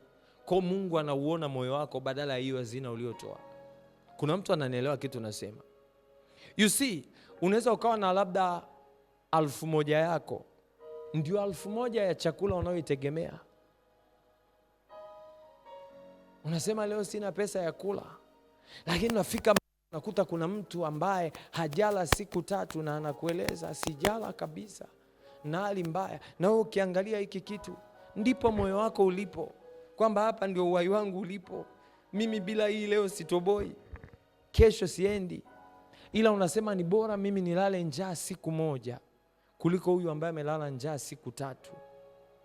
Acha nimsaidie. Unaenda unanunua maziwa, unanunua chakula kwa bei hiyo ndogo, unamletea, unamwambia shika ule. Na usiondoke ukiwa moyoni unafikiria ya kwamba Mungu ameona nilichokifanya, lazima atanilipa. Hapana, umefanya kwa sababu umemhurumia huyu mtu. Unatoa, unamaliza, unaondoka. Alafu unaanza kujitafakari, sasa hapa nitajua, sijui itakuwaje. Anyways, acha na mimi niende. Unaondoka. Wakati umeondoka hivyo, moyo wa Mungu umeguswa, kwa sababu ilipokuwa hazina yako ndipo na moyo wako ulipokuwa, na umechukua ile hazina umempa mtu mwingine. Kwa namna hiyo moyo wako umehamishwa kutoka katika ulimwengu wa damu na nyama, umepelekwa kwenye ulimwengu wa kiroho. Mungu anauona moyo wako, anauona, na unamfikia haraka kuliko unavyoweza kufikiria. That's how God responds. Mungu anajibu haraka. Lakini uko comfortable. Na wasikiaga watu wanalalamika, nimetoa sana sadaka lakini sioni hata matokeo, sijajua issue ni nini. Nimetoa mno, yani unajua nimechangia watu, nimefanya nini, lakini sioni. Ni kwa sababu kila unapochangaga unachanga kwenye comfort zone. Kuna mtu anaelewa kitu nasema? Unachanga katika vile ambavyo unavyo. Havijawahi kuwa sadaka. Sio vibaya kuchanga, sio vibaya kutoa, kuna malipo yake. Lakini malipo yanayozidi ile kawaida hayatolewagi hivyo. Kuna sadaka una uwezo wa kuzitoa katika kipindi ambacho uko kwenye uhitaji. My God, wewe pia uko kwenye uhitaji na unatoa katika uhitaji huo. Uko kwenye uhitaji na bado unatoa. Na unatoa sio kwamba unaugua moyoni kwamba hii mimi naonewa. Unatoa sio ili watu waone. Unatoa katika namna isiyokuwa ya kawaida. Mungu anaisikia sana hiyo sadaka. Anaisikia sadaka. Kuna watu wanafikiria mimi natoaga sadaka tu, huyu mtumishi anaongelea fedha. Siongelei fedha. Kuna wakati ambao huna kabisa pesa ya kuja fellowship. Huna hata nauli, huna. Unaanza kupiga simu, halo bwana, unaweza kunisaidia hapo buku niende. Unakuja, unaingia kwenye daladala, unapanda. Sio kwamba unakuja Mungu asikie kitu kutoka kwako au Mungu asikie kilio chako sikio, no. Unakuja kwa ajili ya kuabudu peke yake. Ukifika hapa unaingia, unaanza kumwabudu Mungu. Ndio sababu tuna service ya ibada hapa ya kumwabudu Mungu. Tunamwimbia Mungu, tunamsifu, tunamwabudu peke yake, mbali na mafundisho. Unaanza kumwabudu Mungu. Hujui kesho yako itakuwaje, lakini unamwabudu Mungu. Unamaliza, unarudi. Kama una kitu unanifuata, pasta, siko vizuri, tunafanyeje? Na angalia namna ya kukusaidia. Unarudi nyumbani. Nisikilize, Mungu anaichukua hiyo sadaka yako, ya kwamba huyu mtu alipokuja kuniabudu hakuja mikono mitupu, alikuja na sadaka yake. alikuja na sadaka. Wewe ukuona umetoa sadaka yote, lakini Mungu aliona sadaka yako. Ulipokuja aliona. Mimi ninapotoa unasema mimi nimepungukiwa na shida, na ninapotoa siwezi kutoa eti natoa Mungu niangalie ili uinue huduma yangu. Natoa kwa sababu gani? Huyu mtu Mungu amekuja kukuabudu wewe. Ile tu kwamba amekuja kukuabudu wewe, siwezi kuziacha hizo baraka. Na apokee. Hawezi kuteseka Mungu. Na mimi umenisaidia. Acha huyu mtu arudi salama. Kama ana hela ya kula na ale. Moyoni mwangu najua kabisa ya kwamba nilimpa mtu nafasi ya kumwabudu Mungu. Kwa sababu nikigeuka hapo nageuka kuwa Farao, nazuia mtu asimwabudu Mungu. Nazuia. Huwa naangalia sana watu wanavyokupa excuse. Unajua leo kazi zilikuwa nyingi kaone kashindwa kuja. Kasome tabia ya Mungu tena. Utaelewa. Alifanya, maandiko yanasema bwana mmoja alifanya karamu alafu akaalika watu. Alipoalika watu, mmoja akasema mimi nimenunua jozi ya ng'ombe. Mwingine akasema mimi nina harusi naenda kuoa leo, siwezi kuja karamuni. Akakasirika yule aliyeandaa harusi, akatuma mtu akamwambia nenda kasimame kwenye njia panda zote, kusanya kila mtu walete harusini. Let them come. Na wakati natafakari hiki kitu, nikagundua ya kwamba ibada ni chakula mbele za Mungu. Ni sherehe mbele za Mungu. Mungu anapotaka kumshirikisha mwanadamu mambo mazuri aliyomwandalia, anamleta kwenye ibada. Mambo mazuri ambayo Mungu amemwandalia mwanadamu anamleta kwenye ibada. So wakati uko unaabudu Yahweh Sabaoth, Yahweh Sabaoth, Yahweh Sabaoth, Yahweh Sabaoth, the Lord of hosts, the King of glory, Yahweh Sabaoth, Yahweh Sabaoth. Mungu anasikia umekuja ibadani, umekuja kumfanyia ibada. Anasikia huyu anaimba Mungu aliye Bwana wa vita, aliye Bwana wa vita anasifu kwa habari zangu, anasifu kwa habari zangu. Haya, na tumshirikishe mambo zetu, na tumshirikishe habari zetu. Unaanza kuambiwa vitu ambavyo ni mipango ya kimungu kwa habari ya watu wote. Unashangaa, unaanza kupokea vitu ambavyo wengine hawapokei. Umewahi kukaa hivi, anakuja mawazo, mtu sasa, wewe ulijuaje? Nisikilize. Let me tell you something. And this will shock you. Kuna vitu unavipokea mbele za Mungu katika umri ambao bado wakati wake haujafika. Hii ndio sababu wanawaambia andika. Mungu anaweza kukupa vitu leo kwa ajili ya miaka 20 inayokuja. Sasa hivi uko kwenye ujana, hauoni kama kuna kitu umepokea chochote. Miaka inaenda. Unafika wakati Roho Mtakatifu anakukumbusha, sema unakumbuka wakati unahudhuria fellowship? Yes, kuna vitu nilikuwa nawekeza, haya anza kuvitumia. Watu wanasema wewe umetoa wapi hekima ya kufanya hivi? Umejuaje? Hiki kitu umekitoa wapi? Roho Mtakatifu alikuwa anawekeza wakati ule kwa ajili ya wakati huo. Wakati ujao. Unakuta tu unafahamu mambo na ujui unafahamu vipi. There are times I remember I used to pray, nilikuwa naomba katika namna ambayo masaa 4, masaa 6, unaomba tu. Mtu akikuuliza unaombea nini, hata wewe mwenyewe ujui. Nisikilize, Mungu anakuandaa. Siku hata najua kama ndio Mungu ananiandaa saa hiyo. Kwa nini? Kwa sababu kuna nyakati zilikuja siwezi tena kuomba. Siwezi omba. You cannot pray. Siwezi kuomba, lakini kila vita iliyokuwa inaelekezwa upande wangu, maombi yale niliyokuwa nayaomba, ndio naanza kuona Mungu anapigana.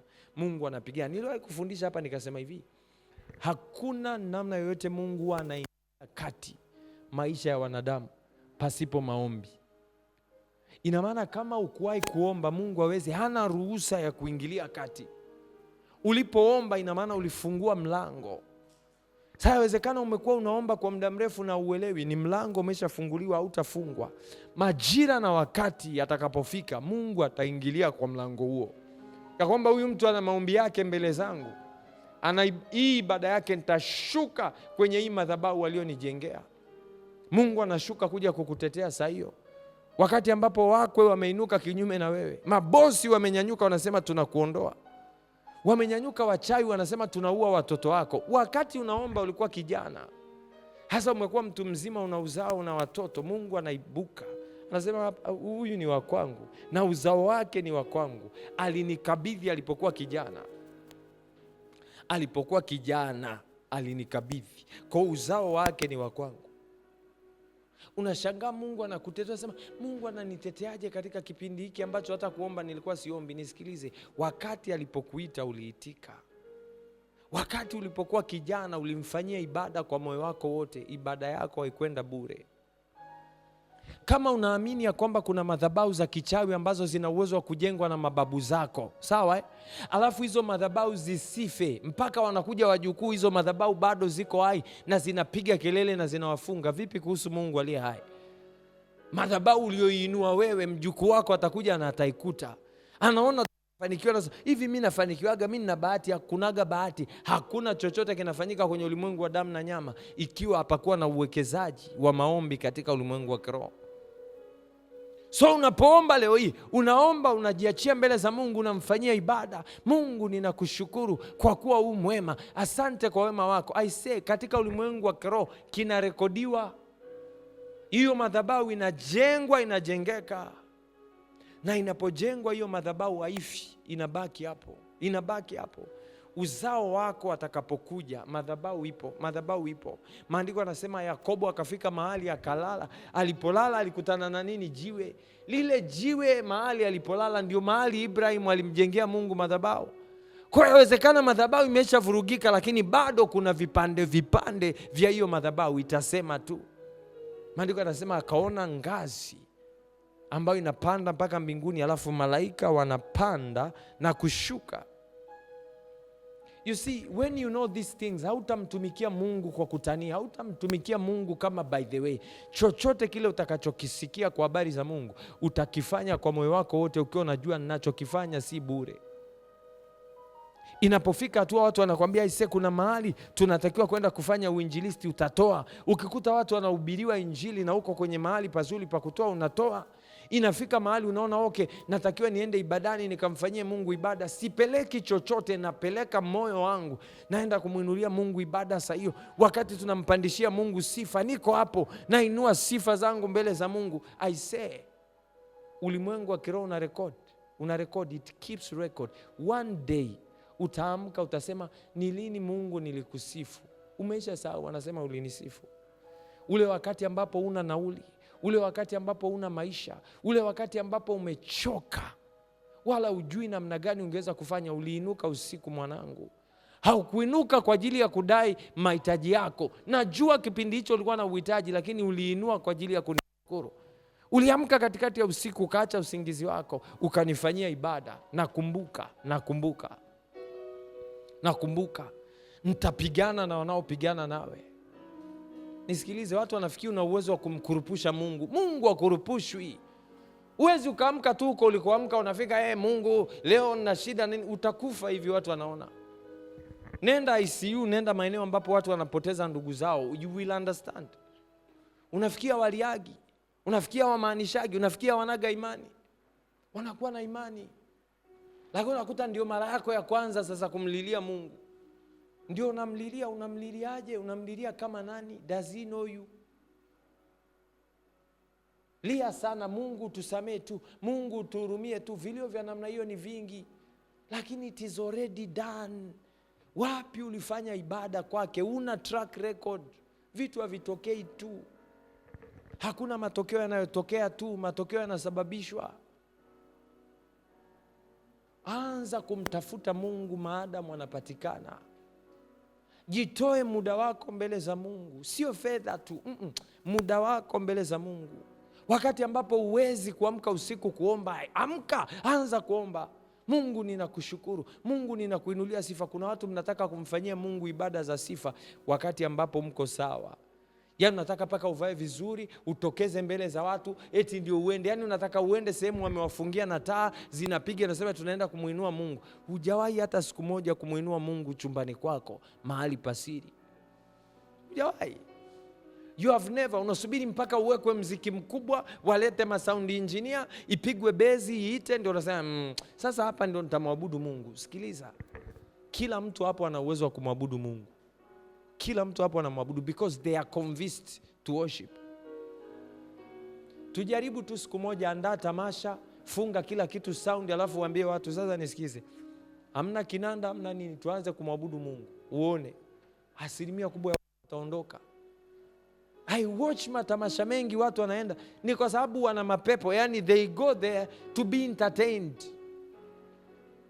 Wanaenda mahali ambapo wanataka tu kuwa entertained, yani mziki ni mkali, mzee mziki huwa inalia. You don't even praise God. Mkizimishiwa huo mziki, can you sing mpaka sauti ziishe? Au huo mziki ndio unaofanya nisikize? Mwanadamu yoyote amonagi nyie watu wanaenda bar na zinapigwa nyimbo, hakuna Mungu kama wewe kiala. Ukiwakuta unaweza kufikiri wanamsifu Mungu. Hawamsifu Mungu. Mziki ni mkali, ni mzuri, ili ni sebene, burudani.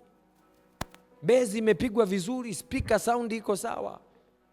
Kutana nao wanaimba hakuna Mungu kama wewe Bwana, bila mziki, bila chochote. Nasema hawa kweli wameamua kumsifu Mungu.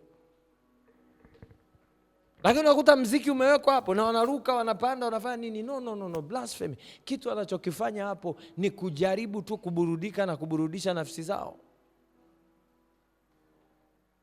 Kuna mtu anaelewa kitu nasema?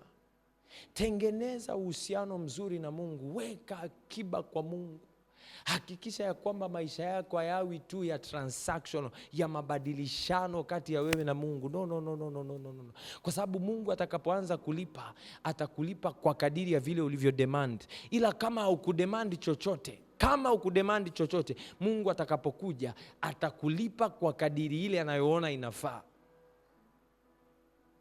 Kuna mtu amenielewa kitu nimesema?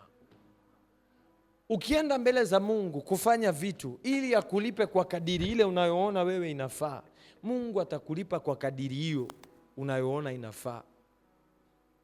Lakini sahau kwa Mungu kukulipa kwa kadiri ile anayoona inafaa.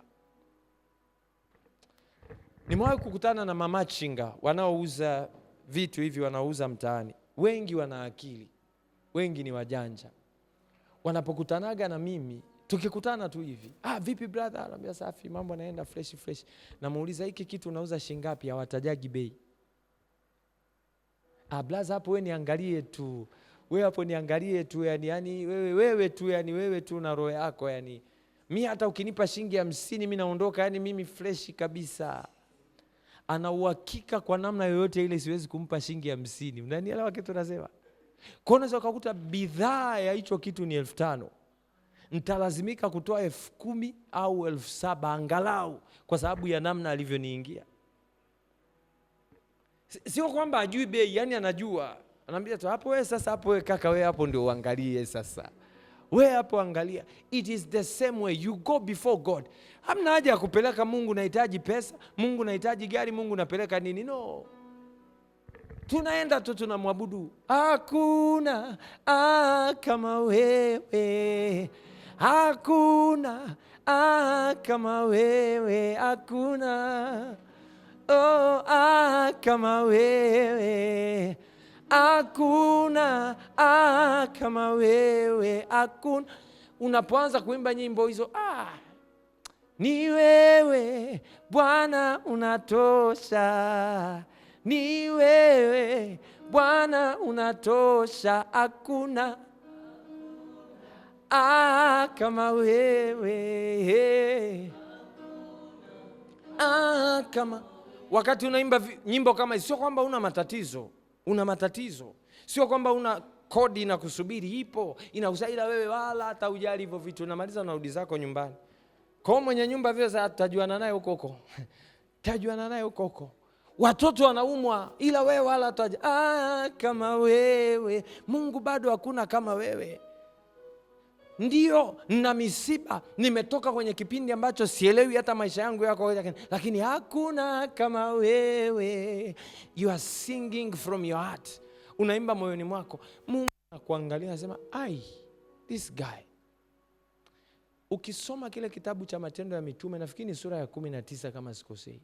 Wakati Paulo na Sila wamefungwa gerezani, hakuna mtu alikuwa anaombaga maombi ya tutoe gerezani. Hakuna mtu alikuwa anaomba hayo maombi. These people, maandiko yanasema usiku wa manane wakaamka, wakaanza kumfanyia Mungu sifa, ibada, wanaimba katikati ya malaika wanaimba, Bwana wastahili, Bwana wastahili, Bwana wanakuabudu, wanaimba, Bwana wastahili, Bwana katikati ya usiku.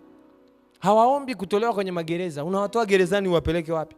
In fact, hawajui next stop, kwa sababu walipelekwa Makedonia kwa ajili ya kazi. Sasa wamefika Makedonia, wamekamatwa, wamewekwa gerezani. Mpango wa wanaelekea wapi hawajui. Wanaanza kumuinua Mungu. Kuna watu umeingia kwenye matatizo, huko kwenye shida, na hujui baada ya hiyo shida nini kitafata, ila bado unaomba Mungu akutoe kwenye matatizo. Akikutoa unaenda wapi? Kuna movie moja nikawa naangalia juzi kati hapa. Jamaa alichukuliwa akapelekwa gerezani, akafungwa huko miaka mingi. Alipofungwa hiyo miaka yake yote amekaa gerezani. Sasa ikafika wakati wamemfungua, akarudi mtaani, kila kitu kimeshabadilika, hajui pa kwenda, akajiua. Hana pa kwenda, anasema bora ningebaki gerezani. Wengi wa watu wako hivyo. You have no idea, you have no plan. You are crying, God, take me out of this prison. Take me out of this prison. Utoke ili uende wapi? Kwenu. Yusufu wakati analilia kutolewa gerezani, unajua alichokuwa anakililia? Nitoe nirudi nyumbani. That's what he was crying for. Angefanya wapi kazi? Kiwango cha ofisi aliyokuwa anafanyia kazi, yani nyumba aliyokuwa anafanya kazi ni ya Potifa, eneo ambalo ni la juu kabisa. Sasa kama umezingua kwa Potifa, unapelekwa nyumba ipi kufanya kazi? Hakuna nyumba itakayokupokea. Wewe ni kama ulikuwa unafanya kazi kwa waziri, sasa umetolewa huko kama mfanyakazi, ukafanya kazi kwa nani tena? Kwa hapo ni njia moja tu, nirudi nyumbani. Hujui unapotaka kwenda baada ya hicho kifungo ambacho umekuwa nacho kwa muda mrefu. What can you do now? Praise him because he knows where to place you. Anajua mahali pa kukuweka. Mungu, sijui hata ukinitoa kwenye hiki kifungo naelekea wapi, ila niko hapa ninakuabudu. Ninakuabudu, ninakuinulia sifa. Sijui nimepoteza kazi. Baada ya kazi hii, kazi gani inanifaa sijui. Jina langu limeshachafuka, nimeharibiwa maisha. Wapi nitaenda tena baada ya hapa sijui. Kwa kitu gani nafanya? Praising you. This is what Paul and Silas did. Paulo na Sila wako gerezani, wanaimba, wanamwabudu Mungu. Milango ya gereza inafunguka, hakuna anayekimbia. Wanabaki, wanatulia. Mlinzi anakuja anakuta, milango iko wazi, anataka kujiua. My God. Wanamwambia usijiue, tupo wote, tupo. Hakuna mahali tunaenda. Why? They don't know where to go. Hawajui wapi wanaenda. Kama Roho Mtakatifu hajasema nenda huko, hatuwezi kwenda. Kama hatujafunguliwa hatutatoka. Kuna watu mnajifungamanisha kwenye matatizo, nataka hiki ndio kitu ninachokitaka. Mungu ndicho anachokitaka kwa wakati huo, au ni wewe ndio unayekitaka?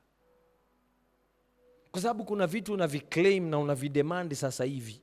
Mungu akikupa katika kipindi hiki na majira, hauviwezi, vitakufa mikononi mwako. Hujui hata namna ya kuvioperate. Mimi nataka tu sasa hivi na mimi tu niwe na biashara yangu. What do you know about business? Nini unajua kuhusu biashara? Nimejifunza, mbona kila kitu huwa utajulia huko. Unajua nini kuhusu uadui kwa watu wote wenye biashara? Umejiandaa vipi na habari ya ulinzi? Huo mtaji ukifa unarudi vipi? Huna unachojua, ila unalia tu kutolewa kwenye matatizo. Don't make your relationship with God transactional. Usiufanye uhusiano wako na Mungu kuwa wa mabadilishano. Utaharibu maisha yako. Milango itafunguka lakini haitaenda kokote. You will meet dead ends. Utakutana na mahali palipofika mwisho. Yani barabara ambayo mwisho haitoki. Na utakwama hapo kwa muda mrefu sana. Listen. Haya maisha jinsi yalivyo, ukikosea njia ukaenda uelekeo huu, ukafika mwisho ukakutana na ukuta, kama si Mungu aliyekwambia uende huko, nisikilize, unarudi. Kama ulitembea miaka 10 sijui mingapi, unarudi. Kwa hiyo itakuchukua miaka 10 mingine tena kurudi. Kwa sababu gani? Mungu hawezi kupasua ukuta ambao hakuwahi kukuelekeza kuuelekea. Never. So ukifika mahali ukakutana na ukuta, utarudi hatua 10 kama ulizopiga, alafu utaelekea uelekeo mwingine ambapo yeye anataka. So sikurupuke tu nataka Mungu anipeleke, nataka tu niende, nataka niondoke tu kwenye matatizo, mimi shida zimenichosha, alafu kaanza kutembea unavyojisikia wewe unataka kwenda kwa sababu tu una haraka au eneo ulilopo alifurahishi. I'm telling you, kuna mahali utafika utakuta mwisho usiotoka. Utarudi tena hatua zingine nyuma. Utaanza moja. Bwana asipoulinda mji wa ulindao wanafanya kazi bure. Asipoujenga wanaojenga hamna kitu wanafanya.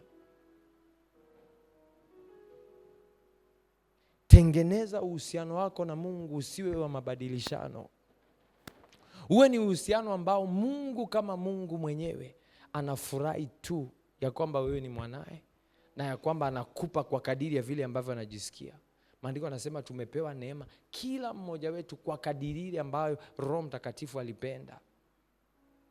Kila mtu kwa kadiri ya vile ambavyo Roho Mtakatifu alipenda. Ina maana kila mtu amepewa neema kwa makadirio ya Mungu, sio kwa makadirio yetu. Kuna watu unaweza kubebeshwa neema kubwa sana ikakushinda. Unaitamani, unasema nipe neema kubwa, neema kubwa, ikija uiwezi kuibeba. Lakini Mungu kuna watu anawaangalia anasema huyu licha ya kwamba ajioni, licha ya kwamba ajitasmini, licha ya kwamba bado hajajua yeye ni nani, lakini nauona mwisho wake, anampa neema. Unamwangalia unasema amebeba neema kubwa lakini hajitambui, yupo tu. Hapana, Mungu anajua, afanyagi makosa. He knows.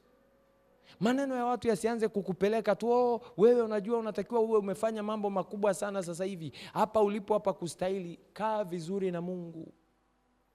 Mungu ndio anajua mahali anataka uende na kwa kiwango gani, kwa muda gani na kwa majira yapi. Kuna mtu amenielewa kitu nimesema? Haleluya. Una uwezo wa kusimama.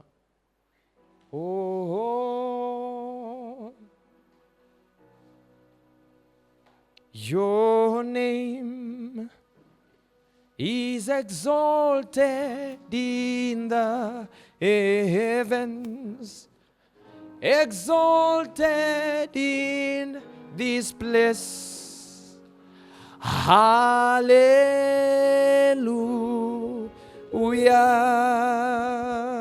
Hallelujah. Oh, your name is Alpha and Omega, beginning and the end.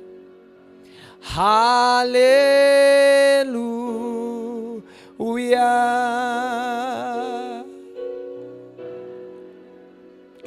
Your name is exalted in the heavens, exalted in this place.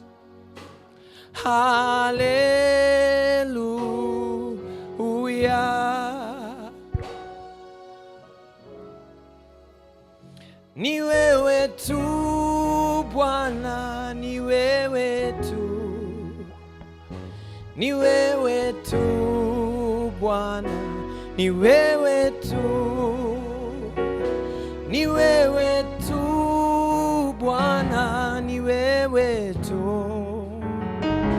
ni wewe tu Bwana, ni wewe Bwana.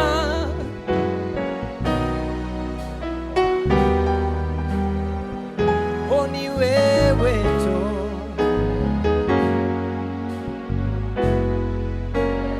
ni wewe Yahweh. Inua mikono yako. Ni wewe Mfalme,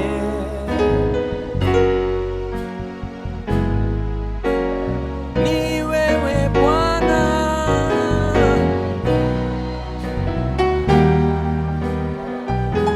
ni wewe tu,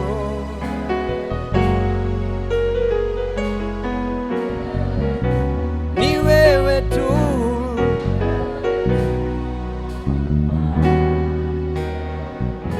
ni wewe tu.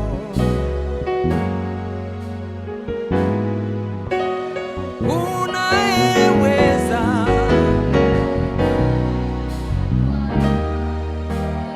Oh, ni wewe tu,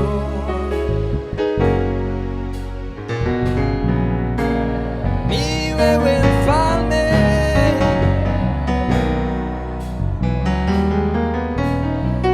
Oh, ni wewe tu,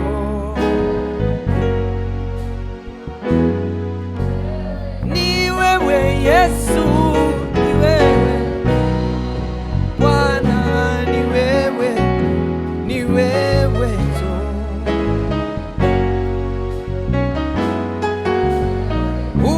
Unayeniweza, ni wewe, unayenichua, ni wewe Bwana.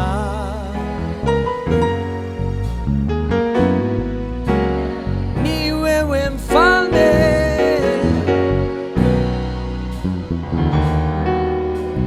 ni wewe Bwana,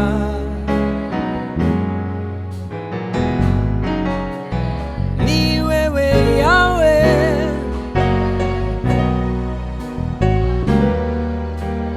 ni wewe Yahweh,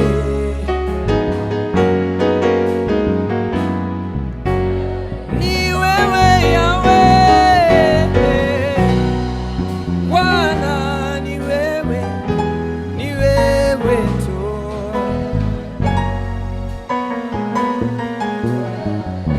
ni wewe tu, ni wewe tu, ni wewe tu.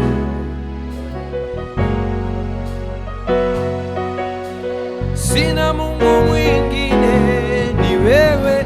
Sina baba mwingine, ni wewe Bwana.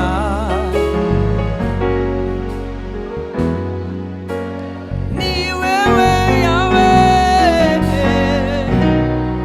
Bwana, ni wewe, ni wewe tu.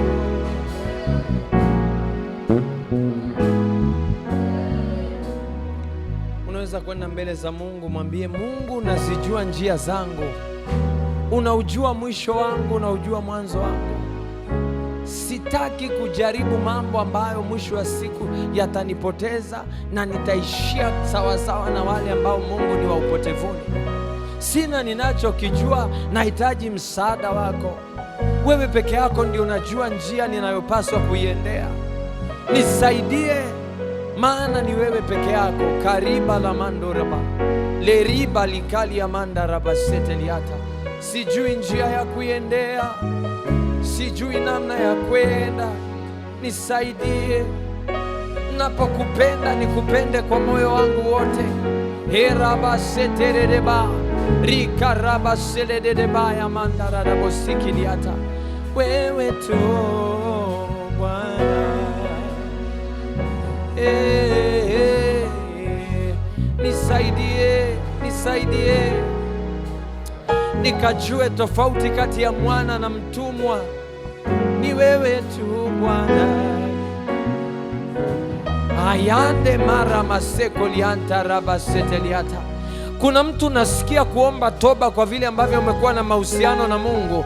Yaani umekuwa na mahusiano ya mabadilishano, ya kwamba Mungu nipe nitafanya, ukinipa nitafanya, ukifanya hiki nitafanya hiki. Nenda mbele za Mungu, mwambie Mungu, sikujua, nisamehe.